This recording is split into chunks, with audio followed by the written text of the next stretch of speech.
नमः। ओम श्री परमात्मने नमः। कर्पूरगौरं करुणावतारं संसारसारं भुजगेन्द्रहारं सदा वसन्तं हृदयारविन्दे भवं भवानी सहितं नमामि। अब मैं भगवान शंकर एवं माता पार्वती जी के चरणों की वंदना करते हुए आज की राम कथा प्रारंभ करता हूँ। आज की कथा का प्रवचन श्री रामचरितमानस के बाल कांड से प्रारंभ होता है। देखिए सज्जनों, भगवान शंकर एवं माता पार्वती जी की प्रेरणा से गोस्वामी तुलसीदास जी श्री रामचरितमानस की रचना कर रहे हैं।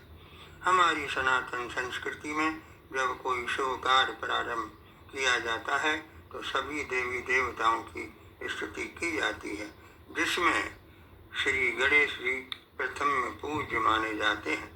अतः गोस्वामी जी ने इस श्लोक के माध्यम से श्री गणेश जी एवं माता सरस्वती जी की वंदना की है। वर्णानामर्थ संज्ञानां रसानां छंदसामपि मंगलानां च कर्तारो वंदे वाणी विनायको। माता सरस्वती ज्ञान एवं शिक्षा की देवी हैं तथा श्री गणेश जी विघ्न विनाशक हैं, यानी उनकी स्तुति से किसी कार्य में बाधा नहीं आती है। इसके पश्चात गोस्वामी जी ने अन्य श्लोकों में भगवान शंकर, माता पार्वती, गुरु जी, हनुमान जी, वाल्मीकि जी, सीता जी एवं श्री राम जी की स्तुति की है।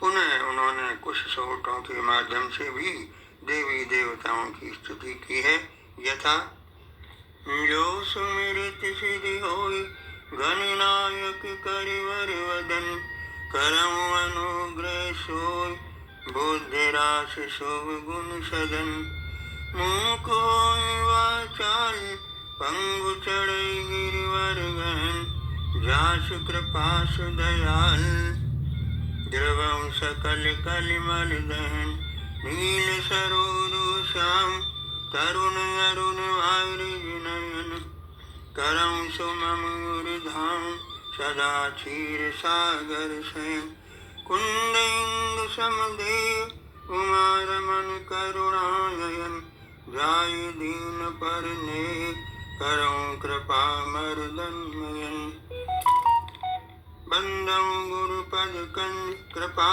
सिंधु नर रूप हरि महामोहतम पुंज जास वचन रवि करुण कर। श्री गणेश जी भगवान नारायण, भगवान शंकर एवं गुरु की वंदना के पश्चात गोस्वामी जी ने संतों की भी महिमा गाई है। मुझ मंगलमय संत समाजु जो जग जंगम तीरथ राजु अकथ अलौकिक तीरथ राहु देश फल प्रगट प्रभाऊ बिन सत्संग विवेकन होई राम कृपा बिन सुलभ न सोई सत सुधर सत संगत पाई पारस परस कुगात सुहाई पारस परस सुगात सुहाई। गोस्वामी जी कहते हैं कि संत समाज चलता फिरता तीर्थराज प्रयाग है, जो कल्याणमय है तथा तत्काल फल देने वाला है। देखिए सज्जनों, पहले संत समाज अपने आश्रमों से निकलकर देशाटन के लिए जाते रहते थे, जहाँ नगर एवं गांवों में लोगों को उनके सत्संग का लाभ मिलता था। संभवतः इसी कारण गोस्वामी जी ने उन्हें चलता फिरता तीर्थराज प्रयाग कहा है। लेकिन यह भी सत्य है कि बिना सत्संग के विवेक नहीं होता तथा श्री राम जी की कृपा के बिना यह सुलभ नहीं होता। दुष्ट भी सत्संग पाकर सुधर जाते हैं, जैसे पारस के स्पर्श से लोहा सुंदर सोना बन जाता है। देखिए सज्जनों, सत्संग की महिमा इतनी अधिक है कि दुष्ट लोग भी सत्संग के प्रभाव से सुधर जाते हैं। इस संदर्भ में यहाँ अंगुलीमाल का प्रसंग के बारे में भी बताना उचित होगा। अंगुलीमाल एक राक्षसी प्रवृत्ति का व्यक्ति था। वे लोगों से लूटपाट करता था।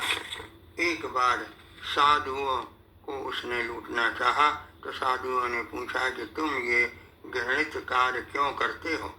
उसका उत्तर था, मैं लूट के धन से अपने परिवार का भरण पोषण करता हूँ। साधुओं ने कहा कि तुम अपने घर वालों से यह पूछकर आओ कि क्या इस घृणित कार्य का जो दंड ईश्वर की ओर से मिलेगा वे उनका साथ देंगे? तो घर वालों ने कहा, नहीं, हमारा भरण पोषण करना तो तुम्हारा काम है। तभी उसको ज्ञान हो गया और उसने ये घृणित कार्य छोड़ दिया। अच्छी संगति का एक सूक्ष्म लेकिन सटीक उदाहरण गोस्वामी जी ने तोते का दिया है। तोता साधु के घर राम राम रटा करता है और असाधु के घर गिन गिन कर गालियां देता है।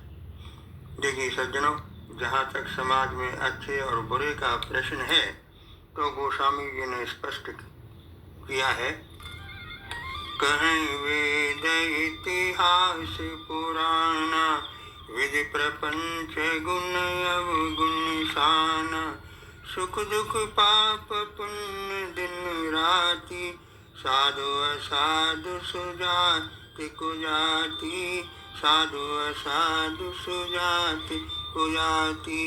अर्थात वेद पुराण ऐसा कहते हैं कि ब्रह्मा की यह सृष्टि भले बुरे गुण अवगुणों से भरी हुई है। सुख दुख पाप पुण्य दिन रात साधु असाधु ये सब ब्रह्मा की सृष्टि में है। वास्तव में यह एक पृथक रुचिकर प्रसंग है जिसकी व्याख्या मैं आगे किसी संदर्भ में करूंगा। गोस्वामी जी इस संदर्भ में आगे कहते हैं कि जड़ चेतन गुण दोषमय विश्व कीन करतार, संत हंस गुण गहन परिहर वार विकार। अर्थात यद्यप विधाता के ने इस जड़ चेतन विश्व को गुण दोषमय रचा है, किंतु संत रूपी हंस दोष रूपी जल को छोड़कर गुण रूपी दूध को ही ग्रहण करते हैं। गोस्वामी जी क्योंकि रामचरितमानस की रचना कर रहे हैं, सो वे सृष्टि के सभी प्राणियों की वंदना करते हैं। यथा देव धनुज नर नाग खग प्रेत पितर्व गंधर्व, बंदों किन्नर रजन कर कृपा करो अब सर्व। अर्थात देवता दैत्य मनुष्य नाग पक्षी प्रेत पितर गंधर्व किन्नर निशाचर सबको मैं प्रणाम करता हूँ। इसके पश्चात भी गोस्वामी जी ने वो संतुष्टि नहीं होती है तो वे अपनी सहिष्णुता की पराकाष्ठा पर पहुँचते हुए कहते हैं, आकर 4 लाख 84 जात जीव जल थल नभवासी, श्री राम मैं सब जग जानी, करऊं प्रणाम जोर जुग पानी, करऊं प्रणाम जोर जुग पानी। यानी कि सृष्टि के 84 लाख योनियों के 4 प्रकार के जीव जो जल थल एवं नभ में विचरते हैं, मैं उन सबको राममय जानकर प्रणाम करता हूँ। यहाँ गोस्वामी जी पुनः कहते हैं, करन चहूँ रघुपति गुण गाहा, लघुमति मोर चरित अवगाहा, मैं रघुपति नाम उदारा, अति पावन पुराण श्रुति सारा, मंगल भवन अमंगल हारी, उमा सहित जपत पुरारी, उमा सहित जपत पुरारी। मैं श्री राम जी के गुणों का वर्णन अपनी रचना में करना चाहता हूँ, पर प्रभु श्री राम के चरित्रों के समक्ष मेरी बुद्धि छोटी है। फिर भी मुझे विश्वास है कि सज्जन गण इसे राम भक्ति से ओत प्रोत जानकर इसे सुनेंगे। मेरी रचना में भले ही कुछ अन्य गुण न हो, पर इसमें एक गुण अवश्य है। वह यह कि इसमें श्री रघुवीर जी का उदार नाम है, जो अत्यंत कल्याणकारी है और अमंगलों को हरने वाला है, जिसे पार्वती जी सहित भगवान शिव सदा जपा किया करते हैं। गुरुपति मातु महेश भवानी, प्रणवौ दीन बंधु दिन दानी, सोमेश मोहि पर अनुकूला, करें कृपा मुझ मंगल मूला, करें कृपा मुझे मंगल मूला। मैं श्री महेश और पार्वती जी को प्रणाम करता हूँ, जो मेरे गुरु और माता पिता हैं और दीन बंधु हैं। वे उमापति शिव जी मुझ पर प्रसन्न होकर इस कथा को आनंदमय और मंगलमय बना दें। इसके बाद गोस्वामी जी ने अयोध्यापुरी, अयोध्यावासी एवं निर्मल सरजू नदी की वंदना की है।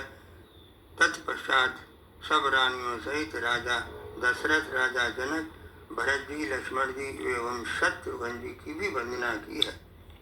इसके बाद श्री हनुमान जी की वंदना की है। प्रणव पवन कुमार, खल बल पावक ज्ञान धन, जास हृदय आगार, बसई राम सर चाप।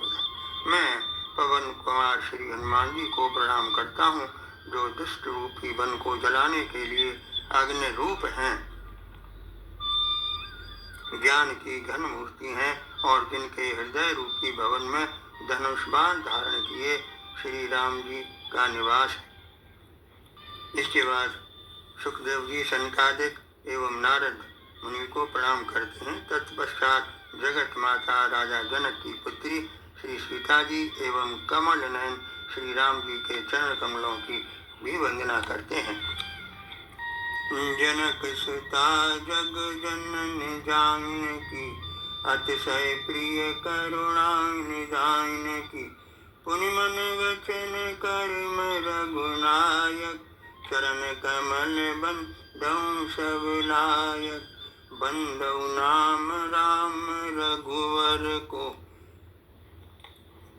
विधि हरि हरि मैं वेद प्राण, महिमा जास जान गण राउ, प्रथम पूजियत नाम प्रभाव, नाम प्रभाव जान जीव शिवनी को, कालकूट फल दीन यमी को, जान आदि कवि नाम प्रतापु, भयं शुद्ध करि उल्टा जापू, भयं शुद्ध करि उल्टा जापू। श्री गोस्वामी जी कहते हैं कि मैं श्री रघुनाथ जी के नाम राम की वंदना करता हूँ, जो ब्रह्मा विष्णु और शिव स्वरूप है तथा वेदों का प्राण है, जिस नाम की महिमा श्री गणेश जी भी जानते हैं और जो इस राम नाम के प्रताप से ही प्रथम पूजे जाते हैं। राम नाम के प्रभाव को शिव जी भी जानते हैं, जिसके प्रभाव से कालकूट विष भी उनके लिए अमृत तुल्य हो गया। देखिए सज्जनों, यहाँ यह उल्लेखनीय है कि कृष्ण भक्त मीराबाई को भी उसके परिवार वालों ने विष का प्याला पीने के लिए भेजा था, जिसे वह प्रभु का प्रसाद मानकर पी गई और वह विष भी उसके लिए अमृत तुल्य हो गया था। यह तो 500-550 वर्ष पूर्व की ही एक ऐतिहासिक घटना है, जो सत्य है। स्पष्ट है कि भगवान अपने भक्त का कभी अहित नहीं होने देते। आज तो वाल्मीकि जी भी राम के नाम का प्रभाव जानते हैं, तभी तो वे राम का उल्टा नाम मरा मरा जप कर पवित्र हो गए। राम नाम मन दीप धर दीह दे हरिद्वार, तुलसी भीतर बाहरेऊ जो चाह सुजार। गोस्वामी जी कहते हैं कि यदि तू भीतर और बाहर दोनों को और उजाला चाहता है तो मुख रूपी द्वार की जीव रूपी देहरी पर राम नाम रूपी मणि दीपक को रख। ये सज्जनों, ये बड़ा अच्छा उदाहरण गोस्वामी जी ने दिया है। पहले गाँव में मकान के मुख्य द्वार, जिसको देहरी कहा जाता था, पर एक लालटेन लटका दी जाती थी, जिससे अंदर भी प्रकाश रहता था और मकान के बाहर भी प्रकाश रहता था। अगुण सगुण दुई ब्रह्म स्वरूपा, अकथ अगाध अनाद अनूपा, मोरे मत बड़ नाम दुहूते, किए देहि जुग निज बस भूते। गोस्वामी जी कहते हैं कि निर्गुण और सगुण ब्रह्म के दो स्वरूप हैं, दोनों ही अकथनीय अतः अनाद और अनुपम है। मेरी सम्मति में नाम इन सब से बड़ा है, जिसने अपने बल से दोनों को अपने बस में कर रखा है, क्योंकि निर्गुण और सगुण ब्रह्म को किसी न किसी नाम से ही पुकारा जाता है, इसलिए नाम बड़ा हुआ। यहाँ गोस्वामी जी ने निर्गुण और साकार ब्रह्म के बारे में बतलाया है। गोस्वामी जी राम नाम के प्रताप के बारे में आगे बताते हैं कि राम एकता पशतीय तारी, नाम कोटि खल कुमति सुधारी, भंजेउ राम आपु भव चापू, भव भय भंजन नाम प्रताप। श्री राम ने तो एक तपस्वी स्त्री अहिल्याबाई को ही तारा, परंतु राम ने तो करोड़ों दुष्टों की कुमति को सुधार। श्री राम ने तो स्वयं शिव जी के धनुष को तोड़ा, परंतु नाम के प्रताप से संसार के नाम का प्रताप संसार के सब भयों का नाश करने वाला है। सबरी गीत सुसेय कवन, सुगत दीन रघुनाथ, नाम उधारे अमित कल वेद विदित गुणनाथ। श्री रघुनाथ जी ने सबरी जटायु आदि उत्तम सेवकों को ही मुक्ति दी, परंतु नाम ने तो अनगिनत दुष्टों का उद्धार किया, जिसकी कथा वेदों में प्रसिद्ध है। राम कथा मंदाकिनी, चित्रकूट चितचार, तुलसी सुभग स्नेह वन, सिय रघुवीर ब्याह। गोस्वामी जी कहते हैं कि राम कथा मंदाकिनी नदी है, सुंदर चित्रकूट है और सुंदर स्नेह ही वन है, जिसमें श्री सीताराम जी विहार करते हैं। राम अनंत अनंत गुण, अमित कथा विस्तार, सुन आचरज न मान है, जिनके विमल विचार। श्री रामचंद्र जी अनंत हैं, उनके गुण भी अनंत हैं और उनकी कथाओं का विस्तार भी अनंत है, असीमित है। अतएव जिनके विचार निर्मल हैं, वे इस कथा को सुनकर आश्चर्य नहीं मानेंगे। इस प्रकार सब संदेहों को दूर करके और श्री गुरु जी के चरण कमलों की रज को सिर पर धारण कर श्री गोस्वामी जी कथा प्रारंभ करते हैं। यहाँ हम आज के कथा प्रवचन को भी विराम देते हैं। जय श्री राम।